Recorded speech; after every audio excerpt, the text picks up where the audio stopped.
2월 9일 월요일 새벽 함께 묵상하실 말씀은 요한복음 4장 1절에서 14절 말씀인데요. 우리 같이 1절에서 14절 같이 읽겠습니다. 예수께서 제자를 삼고 세례를 베푸시는 것이 요한보다 많다 하는 말을 바리새인들이 들은 줄을 주께서 아신지라. 예수께서 친히 세례를 베푸신 것이 아니요 제자들이 베푼 것이라. 유대를 떠나사 다시 갈릴리로 가실새 사마리아를 통과하여야 하겠는지라. 사마리아에 있는 수가라 하는 동네에 이르시니 야곱이 그 아들 요셉에게 준 땅이 가깝고 거기 또 야곱의 우물이 있더라. 예수께서 길 가시다가 피곤하여 우물 곁에 그대로 앉으시니 때가 6시쯤 되었더라. 사마리아 여자 한 사람이 물을 기르러 왔음에 예수께서 물을 좀 달라 하시니 이는 세자들이 먹을 것을 사러 그 동네에 들어갔음이로라. 사마리아 여자가 이르되 당신은 유대인으로서 어찌하여 사마리아 여자인 나에게 물을 달라 하나이까 하니 이는 유대인이 사마리아인과 상종하지 아니함이로라.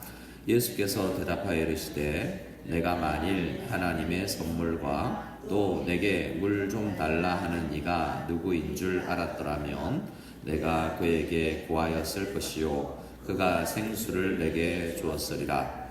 여자가 이르되 주여 물 기를 그릇도 없고 이 우물은 깊은데 어디서 당신이 그 생수를 얻겠사옵나이까. 우리 조상 야곱이 이 우물을 우리에게 주셨고 또 여기서 자기와 자기 아들들과 짐승이 다 마셨는데 당신이 야곱보다 더 크니까. 예수께서 대답하여 이르시되 이 물을 마시는 자마다 다시 목마르리니와 내가 주는 물을 마시는 자는 영원히 목마르지 아니하리니 내가 주는 물은 그 속에서 영원하도록 솟아나는 샘물이 되리라. 아멘. 요한복음 4장에 가면 제가 일전에 말씀드린 것처럼 3장에서 만났던 그 유대인 누구죠? 이름이 한밤중에 예수님을 찾아온 니고데모와는 정반대되는 어떤 한 인물, 수가성 사마리아 여자를 만나게 되는 모습을 보게 됩니다. 이 이야기가 거의 상반되는 이야기이죠. 근데 같은 이야기를 또 하는 것이기도 합니다. 이 4장에서는 주로 오늘 본문에서는 물 이야기를 하죠. 이 예수님의 3장에서는 또 우리가 2장에서 본 것처럼 앞에서 어떤 이야기를 합니까? 2장에서는 물이 포도주로 되는 이야기도 있고 또 우리 2장 후반부에 가면 또 성전 이야기를 하지 않습니까? 또 이 4장에서는 이 여자와 함께 또 성전 이야기를 또 하게 되는 것을 보게 됩니다. 그리고 핵심은 믿는 것이죠. 어떻게 오늘 거듭나야 어떻게 하나님의 백성이 될 것인가 라는 문제를 오늘 본문이 또 다루고 있다라고 할 수 있습니다. 예수님께서 3절에 보면 유대 땅에 있다가 다시 갈릴리로 가십니다. 요한복음 벌써 1장에서 4절까지 오면서 밑에 유대 지역에 있다가 갈릴리 쪽 가나로 가셨다가 또 예루살렘에 또 유대인의 명절을 쫓아서 내려오셨다가 또 다시 올라가시는 일들이 반복되어 있는 것을 보게 됩니다. 유대는 남쪽입니다. 우리나라 지도를 이스라엘과 비춰보면 유대 예루살렘은 한 대구쯤 있다고 볼 수 있습니다.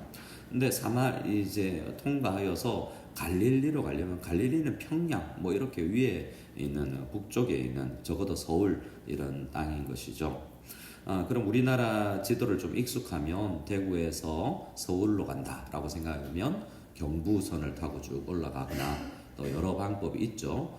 근데 이때 당시 유대인들은 사마리아 땅을 통과하지 않았어요. 왜냐하면 중간에 충청도 땅이 있는데 그 땅은 안 밟았다라는 거죠. 어떻게 했냐면 서해안으로 배를 타고 가든지 멀리 이 서해안 쪽으로 가든지 아니면 이 동쪽으로 가서 다른 이 영동선을 타고 이렇게 올라가든지 그 강원도 땅을 지나고 경북 땅을 지나더라도 이 그쪽 땅을 안 지나가는 그런 패턴이 있었던 거죠.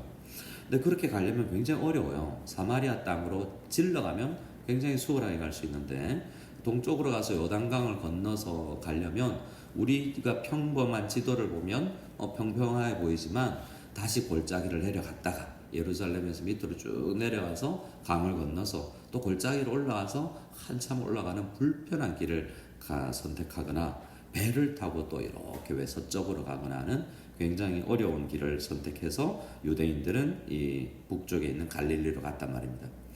왜 그랬을까요? 우리가 아마 많은 분들이 아는 것처럼 이 유대 사람들은 이 북이스라엘의 옛날 사람들이라고 할 수 있는 이 사마리아 사람들을 거의 상종치 않았습니다. 나중에 이 여자가 9절에 보면 사마리아 여자가 예수님이 말을 거니까 물을 좀 달라 그랬는데 물 좀 달라 한마디 했는데 여자가 이상하게 여기죠. 아니 당신은 유대인인데 행색을 보나 말투로 보나 우리 동네 사람은 아닌데 어떻게 사마리아 여자인 나에게 물을 달라 하나 라고 묻습니다.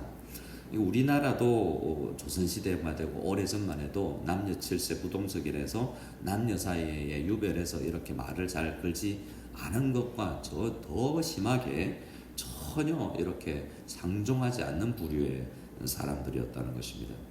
이 사마리아 사람들은 성경도 하나님을 믿는다 그래요. 근데 성경도 지금 그들은 아직 신약 성경은 없지만 이 말라기까지가 구약 성경이지 않습니까? 근데 그 성경을 안 읽고 이 모세오경만 인정하는 사람들입니다. 모세오경 이후에 주로 성경들을 보면 북이스라엘하고 이 솔로몬 왕 다윗, 솔로몬 왕 이후에 나라가 북이스라엘과 남유다로 나눠지고 나서 굉장히 구약 성경은 북이스라엘에 대해서 비판적이에요.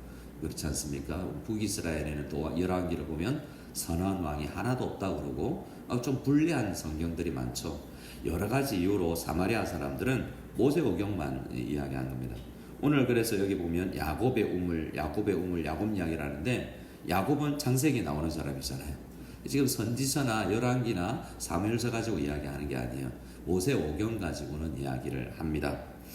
그 정도로 갭이 굉장히 있는 것을 볼 수 있습니다. 근데 오늘 많은 우리 학자들과 목사님들이 이야기하는 4절의 중요성을 우리는 알아야 되겠습니다. 4절 같이 한번 읽어볼까요? 시작. 사마리아를 통과하여야 하겠는지라. 자, 이 표현이 어떻습니까? 사마리아를 통과하셨다도 아니고 통과하여야 되겠다라는 어떤 결단과 결심, 의도적으로 그 길을 선택했다는 거죠. 유대를 떠나서 갈릴리로 가셨는데 뭐 이런 표현은 아니라 우리는 보면 사마리아 수가라는 동네에 가셨다가 이렇게 표현해도 되지만 이 표현 자체가 왜 사마리아라는 로 질러가는 길을 선택하셨지? 유대인들이 보면 너무나 이상한 행동이 되는 것이죠. 그래서 이 상식을 깨는 예수님의 행동이라고 할 수 있습니다. 5절에 보면 사마리아에 있는 수가라는 동네에 이르니 야곱이 그 아들 요셉에게 준 땅이 가깝고 거기에 또 야곱의 우물이 있는 유서 깊은 곳입니다. 근데 이 유서 깊은 곳을 역사적으로 성경에는 구약 성경에 많이 나오는데 한동안 이 유대 사람들은 가보지도 않았어요. 그렇죠? 이렇게 여러 이유가 있는데 우리가 예수님과 하나님은 기본적으로 이 길을 통과하여야 되겠고 이 수가성 여인 사마리아 여인을 만나시는 거로 봐서 이 유대인들이 잘못 가지고 있는 혈통주의 이것에 대해서 하나님은 전혀 혈통에 관계가 없으시구나 라는 생각을 할 수 있죠.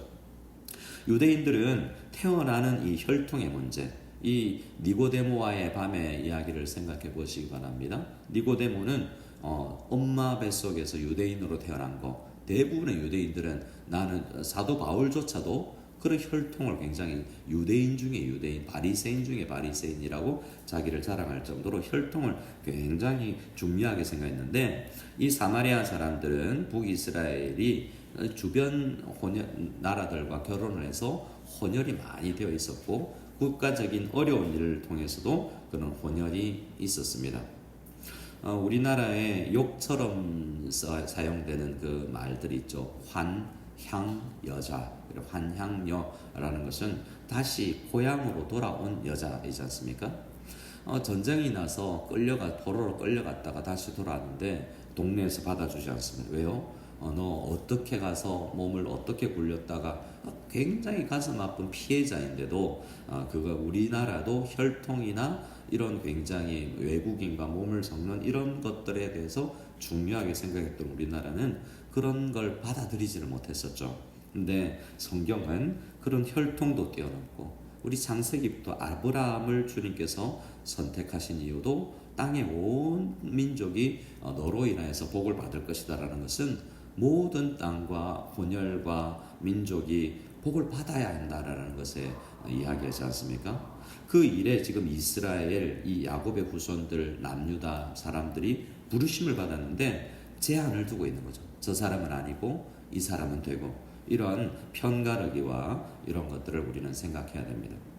우리나라에 사실은 남과 북으로 동과 서로 이렇게 나누어져 있는 편가르기는요 굉장히 역사적으로 보면 항상 외국 침략자들이 편을 많이 갈라놓은 것들이 많습니다. 왜냐하면 서로 분열하고 싸워야 통치하기가 쉽기 때문에 그렇죠. 역사 이래로 항상 식민지가 있으면 그 나라는 의도적으로 이런 나쁜 이 통치자들은 편가르기를 해서 동과 서가 남과 북이 지역마다 혈통마다 싸우게 만드는 것이죠. 근데 복음은요 하나 되고 벽을 허물고 사랑하고 이런 이야기를 하지 않습니까? 기본적으로 하나님은 이 말씀을 통해서 예수님은 이 사마리아라는 혈통의 문제가 상관이 없구나. 또 우리는 이 새롭게 우리 대한민국 교회는 시기들을 200년 이상 이렇게 지나오면서 새로운 이상한 우리만의 문화들이 사회에서 있어서 성경에서보다는 많이 멀어져 있고 또 많은 요소가 우리가 종교개혁을 하면서 개신교가 되는데 다시 그때 이상 종교개혁 전에 이 가톨릭, 로마 가톨릭의 모습으로 많이 가 있는 모습들도 있습니다. 그래서 우리는 하나님의 본래 마음을 많이 읽어내야 된다라는 것을 이 사마리아 지역을 통과하여야 되겠다라는 하나님의 결심, 그 지역 가서 그쪽 사람들도 만나야 되겠다라는 이야기를 우리는 통해서 알 수 있습니다. 나중에 보면 이 여자가 만나는 이 여자가 그 동네 온 동네 사람들을 전도하죠. 하나님께서 오히려 귀하게 쓰시는 사람이 혈통도 그렇고 우리가 이야기하는 것처럼 우리 6절에 한 6시쯤 되었다라고 이야기하는데 많은 사람들이 이때는 적어도 물길로 나오는 시점은 대부분 아니다라는 이야기를 많이 하죠. 그래서 이 사마리아 여자가 사람들 눈길을 피해서 왔구나라는 생각을 많이 하면서 이 여자가 굉장히 그 지역에서 소외되었던 여자일지 모르지만 물동이를 버려두고 나중에는 그 마을로 다시 들어가서 내가 예수를 만났다, 내가 성경에서 이야기한 그 사람을 만났다라고 복음 증거하는 일을 하게 되는 것을 보게 됩니다. 이제 예수님과 둘만 단둘이 이야기를 나누게 되는데요. 8절에 보면 왜냐하면 제자들이 먹을 것을 사러 그 동네에 들어갔기 때문입니다. 나중에 돌아와서도 예수님과 이 사마리아 여자가 이야기를 하고 있으니까 제자들은 여러 가지로 이상했을 거예요. 일단은 사마리아도 난생 처음 통과해 봐야 되겠고 이 지역에 가서 내가 빵을 먹을 걸 사와야 되는데 도대체 이 동네 사람들하고 내가 얼마 주세요라고 이야기를 해야 되는데 이게 말을 섞으면 안 되는 여자 남자의 문제가 아니라 사마리아 사람들한테 가서 내가 밥을 얻어먹고 내가 밥을 사야 된다? 이게 굉장히 어려운 문제를 통과했는데 나중에 예수님이 앞에 와보니까 이 여자와 이야기를 하고 있으니 굉장히 난감한 시기를 제자들은 보내야 됐을 것입니다. 그 과정에서 제자들도 깨우쳐야 될 것들이 있었죠. 자, 10절에 보면 예수께서 이상하게 여기는 사마리아 여자에게 이렇게 이야기합니다. 10절 같이 읽어보겠습니다. 예수께서 대답하여 이르시되 내가 만일 하나님의 선물과 또 내게 물 좀 달라 하는 이가 누구인 줄 알았더라면 내가 그에게 구하였을 것이요 그가 생수를 내게 주었으리라. 이렇게 길게 표현되어 있지만 우리는 잘 알죠. 네가 하나님 믿고 또 내가 하나님인 걸 네가 알고 믿었다면 기도하고 더 많은 걸 달라고 그래서 이상하게 여기지 않았을 것이다. 모세오경을 읽고 기도하고 있겠지. 근데 그 기도를 받는 사람이 난데, 존재가 난데 네가 제대로 알았다면 이상하게 여기지 아니하고 정말 내가 더 간절히 구해서 지금 물이 아니라 더 물보다 진정한 물, 생수라고 표현되는 영원히 목마르지 아니하는 생수. 2장에서의 그 물도 한계가 있는, 씻을 때에 한계가 있는 물이라고 말씀을 드렸죠. 그래서 정결하게 할 수 없는 그 물 말고 이 야곱의 우물의 물을 항상 먹고 마셔도, 아무리 에비앙이든 삼다수든 좋은 물을 마셔도, 아무리 좋은 정수기의 물을 마셔도 영원히 목마를 수밖에 없는 영혼의 갈급함, 이걸 채울 수 있는 유일한 분이 하나님이요, 지금 물 달라 하는 안데 그걸 좀 알았으면 좋겠다라는 이야기를 하고 있는 거죠. 우리는 그래서 이미 알고 있습니다. 우리는 예수님 앞에, 우리는 예수님이 어떤 분인지 알고 있기 때문에 우리의 가장 큰 문제, 죄 문제를 해결하시고 천국에 들어가는 문제를 해결하신 주님 앞에 우리가 사명을 감당할 수 있고, 우리에게 필요한 일용할 양식들을 구할 수 있는 우리 주님이 우리에게 있다라는 믿음으로 간절히 구할 수 있는 우리가 되어야 되겠습니다. 여자는 아직은 모릅니다. 여자가 물길을 그릇도 없고 이 물은 깊은데 어디서 당신이 그 생수를 얻겠습니까? 지금 이 물 말고 다른 물이 있습니까? 라고 이야기합니다. 12절부터는 이제 장소 이야기를 주로 하는데요. 우리는, 당신들은 혈통을 자랑하지만 우리는 전통적으로 야곱 이래로 이 땅에서 살았습니다. 야곱 이스라엘이 된 이 땅에서 살았습니다. 그들의 자랑이 있는 것이죠. 그들은, 유대 사람들은 혈통을 자랑했지만 우리는 이 지역을 지키면서 살았습니다라는 나름의 자격을 가지고, 자부심을 가지고, 당신이 우리 조상 중에 한 사람인 야곱보다 당신이 큽니까? 야곱도 못 준 걸 당신이 줍니까? 줄 수 있죠. 야곱을 이스라엘로 만드신 분이 지금 앞에 서 있는 것 아니겠습니까? 야곱같이, 정말 야곱은 거짓말쟁이, 훔치는 사람, 다른 형님의 것을 훔치는 그런 사람인데, 이스라엘이라는 하나님 앞에 하나님과 싸워서 이긴, 기도의 응답을 받은 사람으로 변화시킨 분이 하나님이신데, 지금 앞에 서 있는 성자 예수님인데 이 모든 것을 해결할 수 있죠.